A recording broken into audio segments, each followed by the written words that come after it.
Isn't it funny how it does that now? How are you guys? Hope you are having a great week. I feel like it's been a while. I guess last week we were out for 4th of July and no, I guess we had the week before because we did the drama triangle. Okay, yes. Anyway, hope you guys are doing great. I am hosting a big real estate virtual event directly after this at 9:30. So we might go a little short today, but we'll see how quickly I get through. And if you are in real estate and would love to have you on that as well. We have almost like 400 people registered. So excited for that today. So let me share my slides really quickly and run through. Oh, this is a little blurry, but does anybody feel like they have no clue what day it is besides me? Okay, yes, everyone's shaking their head. Yes. It's been a long week/weekend, I feel like, which I was very appreciative of. And speaking of gratitude, would love to hear what you guys are most grateful for in the chat box right now. And I definitely was grateful for the long weekend and getting to spend time with family all over, although I feel like I have had a little bit of a holiday hangover from the long weekend and getting back into work and all those things. So would love for you to type in the chat box something that you are specifically grateful for today. And let me, oh, there we go. It wasn't popping up. Feels like Monday. Yep. Popsicles, more transactions under contract than ever before. Wow, Stephanie, that is awesome. I'm hearing so many people are crazy busy right now, which is really, really, really awesome. 16. Oh my goodness. Wow. Yeah, that is a lot. A lot. What else are you guys grateful for today? Stephanie, yes, healthy babies. That's good. You know, my little nephew Graham was sick yesterday. I'm hoping I'll get to see him tonight. But I think he had a little stomach bug or something going on. Wonderful friendships, Monica. Yes, that's always a good one. New listings coming. Oh, dad out of the hospital. Okay, I didn't know that he was sick, but that's good. I'm glad he's out of the hospital. Awesome. Lots to be grateful for. So today we're going to do a quick mid-year mindset check. There officially are 177 days left in the year. And I know a lot of us look at that for our business wise. However, when we look at it for our mindset, I know I had certain things that I wanted to accomplish this year personally and health wise and business wise and all of those things. And so this morning when I was looking at this, I was like, man, the year is half gone. How in the world is it already July the 7th today? That's crazy. So I thought it would be a good little time to do a mid-year mindset check because when our mindsets are great, everything else falls into place. So I have 3 points and a couple of questions I want you guys to ask yourself. So number one, on our mid-year mindset check that I would write down if I were you is you were born for this, or you would write down I was born for this. You were born for this. Whatever you're doing right now in your life, you're supposed to be there, and just trust that. And then think about what's next. You have to have the mindset that this is true for you, that whatever you're doing is where you're supposed to be. Whatever opportunities are coming your way are supposed to be there. Any even trials that you may be going through, it all equals out to something that you're supposed to be doing.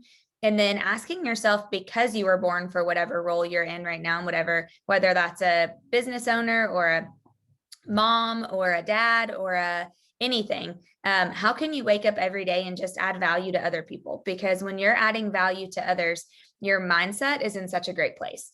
Linda McKissick and I recorded a podcast last night, and we revisited all the lessons that John Maxwell learned from his dad, which was something that John shared a year ago when his dad passed away on July 4th of last year. So this year on July 4th, he reshared those lessons that he had learned from his dad. And so Linda and I revisited those, and one of them was add value to people every single day. And one of the things that Linda and I said on there was, truly, when you wake up and you have that mindset and you do that, you're in such a good place. I mean, who doesn't love to just try to give value every day to other people? So there are 4 principles to mindset and attitude.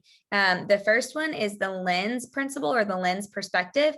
And that is how we see ourselves is actually how we see others. And that can be a positive one, or that can be a not so positive one, depending on how you see yourself. You can also have the pain principle, which many of you have heard this. If anybody ever studies Brene Brown, hurt people. That's called the pain principle. And that's true. I'm sure we can all think of somebody who has either hurt us or hurt other people, because really they're kind of a hurt, broken person. The third one is the mindset principle. Our mindsets control everything. And that is the basis of why we even started doing this Zoom a year and almost a half ago. And the thing about this one is you have to think successful people have a different mindset than others. They just do. We all have 24 hours in a day. Some of us may have different opportunities or other things in our lives that, helped us get somewhere quicker. Others of us may have not. However, successful people have a different mindset than others. They have the mindset of an achiever. And then last is the learning principle. And that is everyone we meet can teach us something. Yesterday, I had someone say to me, what's one of the biggest things that you look for in people that you bring into your world? And I said, they have to be learning based, because everybody should be learning based. Everyone that we meet can teach, every person that we meet can teach us something, and we should want to get better and grow every single day. And it might be a different things. It might be in business. It might be you might want to grow mental mindset wise. You might want to grow health wise, all of those things. But we have the ability to make choices, and then our choices actually make us. So mid-year, the first question I would ask you is, what different choices do you need to make? What are some different choices that, now that there are 177 days left in the year, what different choices do you need to make to be able to finish the year where you will feel like you had a great year and be closer to having whatever it is that your level of success is? John Maxwell always says this, that should say tough, not touch. They may be tough choices, yet they are going to be what makes you during the second half of the year. So what are different choices that you need to make? The second thing that I want to talk about when we think about doing a mid-year mindset check is keeping fear at bay. So not necessarily letting yourself panic. And what I mean by that is, if you're like, holy crap, it's July 7th and I have no clue where the first half of the year is gone, and I'm nowhere towards where I want to be, or I've had tragedies happen, or this or that or the other, don't let yourself panic, because many of you have heard this. The definition of fear can either be forget everything and run, or face everything and rise. And so the thing that I would say with that is, which one do you tend to naturally go to when something happens? Forget everything and run, or face everything and rise? Because to have a great mindset, you have to keep fear at bay. You have to really not let yourself panic when certain things happen. And you have to say, okay, I'm not going to do this. And I love, Adam and I have been reading the book. Well, I've been listening to it in the car on my drives, Winning by Tim Grover. And it's an amazing book if you like to read and you like stuff like that. Tim Grover was the coach to Kobe, Michael Jordan, several great athletes. But in the book, there's a spot that he talks about the difference between fear and doubt. And I think that this is good, because sometimes there can be a healthy fear. You just have to know when it gets too far. So has anyone on this call jumped out of an airplane? I'm totally just curious to know in the chat. If you have, will you type yes? Amy, really? Oh my gosh. Amy, are you in a place where you can unmute? Yeah, absolutely. Okay. Twice you did it? I did. The second time was a lot easier because I knew what it would be like. I knew what to expect. Okay, so I would never jump out of an airplane. For one, I'm terrified of heights. And for two, that's totally not me. However, I would love to ask you, did you have fear when you were jumping out? I mean, like, what was the feeling like? Well, the fear came in the airplane on the way up. because it was shaky and it was small. And I just felt like my heart was going to jump out of my chest. But when they sit you down, you're tandem with someone and they're behind you and they sit you at the edge of the plane and they rock you 3 times. And on that 3rd time you go out, I just closed my eyes and I said, I trust this guy. He's had 2,000 jumps.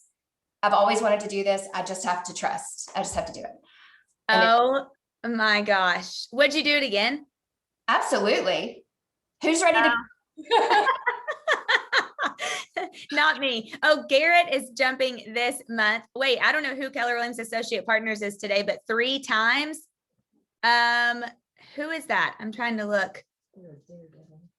Okay, I can't tell. 3 times. Okay, they are definitely a daredevil, whoever that is. So in the book, Winning, thanks Amy for sharing. I did not know that about you, but that is crazy. Now that I know that, I don't know that that surprises me about you. But I love in the book, he talks about fear versus doubt. So fear, when you're jumping out of an airplane, is like, this is probably going to be scary. I'm going to freak out a little bit. I've never done this before if it's your first time. And I just I'm nervous. I just have nerves. Where doubt is like, the parachute is probably this would be me. The parachute is going to break. The guy's going to forget to pull the thing. I'm not going to have the right equipment. All of these different things. And so sometimes we have to recognize whether we're having fear or whether we're actually having the mindset of doubt, because doubt can take us to a really, really bad place too. Fear can as well. Fear though, however, we can push through. Vonna twice. Oh my gosh. It's Vonna that's done it 3 times. Holy moly. That is crazy. You don't strike me as someone who would jump out of an airplane either. Wow, we're learning lots about each other today. So here's the mental shift that you have to think about. To survive a shift, you must first make the mental shift to run towards what you want most and avoid the temptation of running away from what you most fear. And sometimes that's really hard. One approach lifts you up and the other brings you down. When you're running away from what you fear most, it can bring you down. But when you're running towards what you really want most, it actually can bring you up, right? And you're starting to make that mental shift. The third point for mid-year mindset check is your attitude is the difference maker. And this one is huge for me. Oh my goodness. One of the 10 ways that you know you're successful in the book, Who Not How by Dan Sullivan, I love in there as he says, one of the 10 ways is there's no whiny people in his life. He knows he's successful when he has no whiny people in his life. And for me, I love that. And I think about this one. I need to be around people who have a great attitude, to be honest. And I think sometimes, I don't know if I've always been like that or if it's something that just as I get older, but your attitude is your difference maker and your mindset matters. And you've heard this a million times, but your attitude is the one thing that you can control every day. You can wake up and control how your attitude is going to be. This was something that I learned from Gary Keller a long time ago. And he says, most people lead a flow with the tides life. And what that means is their careers or you could say their personal life seem to rise and fall with the tides of the market. When things are going really well, their boat floats. What they fail to realize is that literally all boats float at high tide and no captain ever gets credit for that. When times get tough and the tide goes out, suddenly not everything works anymore. Their boats don't float. So Gary always says, be a low tider. Always be prepared for a low tide. It's always a good time to be in whatever business you are in. It's always a great time to have the family that you have. There's enough business for everyone to survive. You have to just keep your perspective. And I love that because I think a lot of times we can kind of get stuck in that being a flow with the tides type of person, especially for those of you that are in real estate on the call. That's a big one for people in the real estate world. When things are going great and the market's great, man, they're on fire. And then when things start to shift, their boat might not be floating as high. So the next question would be, what do you need to adjust when it comes to your attitude? And I would say, remember, one of my favorite quotes by Abraham Lincoln is, it doesn't do yourself any good to lie to yourself. So think about your attitude, and is there anything that you need to adjust? Did you start the year with a great attitude? And as the year has gone on and now with 177 days left in the year, do you feel like your attitude has changed? Has it maybe it's gotten better? maybe you're starting to see it slip towards a negative space. What do you need to do to adjust your attitude? And then a couple more things on mindset. And we've touched on this before, but this is always mind blowing to me. If we all truly knew how powerful a negative thought is, we would never think another negative thought again. When you think a negative thought, it actually sends neurons throughout your brain that create more negative thoughts.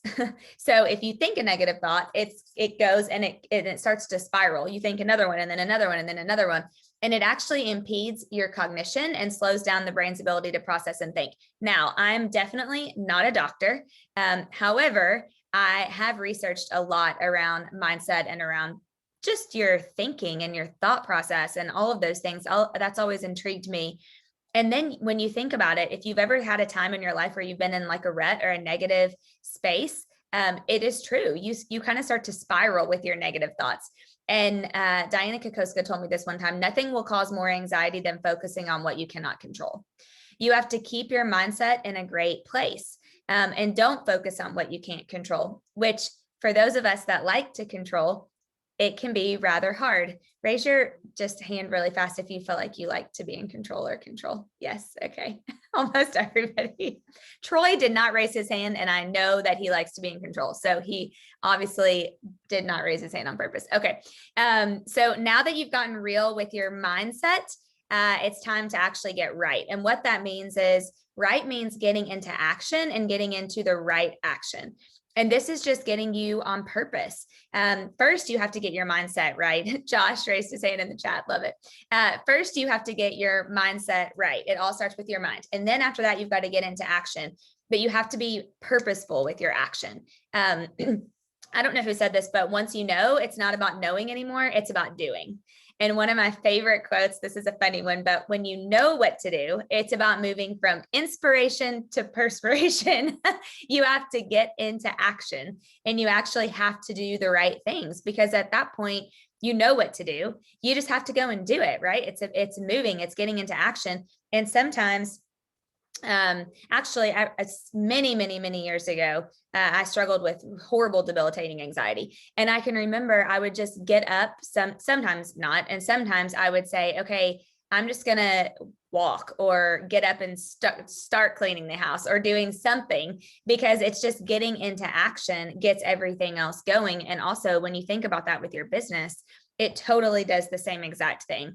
So we did this last year, and I wanted to just re-put this back up if you want to take a screenshot of it, or we can post it for you guys in the Facebook group. But this is a daily habits scorecard. Brendan Burchard created it. He's an inspirational guru. I love him. But I just thought this was great for mid-year, being that we have 177 days left in the year, to give yourself a score of 1 to 5, 1 being the lowest, 5 being the highest, on where you are with each of these high performing habits. So the first one is clarity. And even if you did this every day for 14 days, or, whatever that looks like, just to get back on track. And remember, I have in here, he says, the goal isn't to be perfect when you rate yourself, it's to become more self-aware, so that every day you can get a little bit better, a little bit better, a little bit better. So clarity would be, I knew my why and I lived intentionally today. Energy, I managed my mental and physical energy well today. Necessity, I felt it was necessary to be my best and made success a must today. Productivity, I worked on things that mattered most today. This is where I have the biggest area of opportunity currently right now. Influence, I guided or treated others well today. And then courage, I shared my real self thoughts and feelings today. So I would encourage you to take a picture of that again, and we'll post it, but be able to bring that back out. And as we're midway through the year, how would you rate yourself? How are you doing on those? Maybe you even say, okay, it's July 7th, the year's half over. Where am I at with each of these? And then every day as I get a little bit better, how can I continue to be able to not be perfect, but just encourage yourself to move forward. So a couple of last quotes, 2 of my very favorites from Craig Rochelle. Successful people do consistently what other people do occasionally. And I think that is huge, and something that as a mid-year mindset check-in might be great for us to think about. What are you doing consistently that can lead you to a lot of success Or what are you doing occasionally that if you started to do consistently would get you to a more successful place? And then I love this one. Our life is the sum total of all of the small decisions that we make. So what decisions are you making right now? How is your attitude? How are your habits? Where are you with fear versus doubt? And what small decisions do you need to change, or habits or actions that can lead you to better success and make up a greater sum total for your life? I think sometimes we think it's these huge, big decisions that we make, yet really it's a lot of the smaller decisions that do. So I hope that was helpful, and I appreciate you guys being on, and I love seeing you, and I will see you next Wednesday. And if you're in real estate, go jump on my Top Agent Mastermind today, because it is going to be so good. And I do get to interview Jason Abrams, and I will be asking him about Zillow. So, okay. See you guys. Have a great rest of your week. Thank you. Thanks, Sandra. See you later.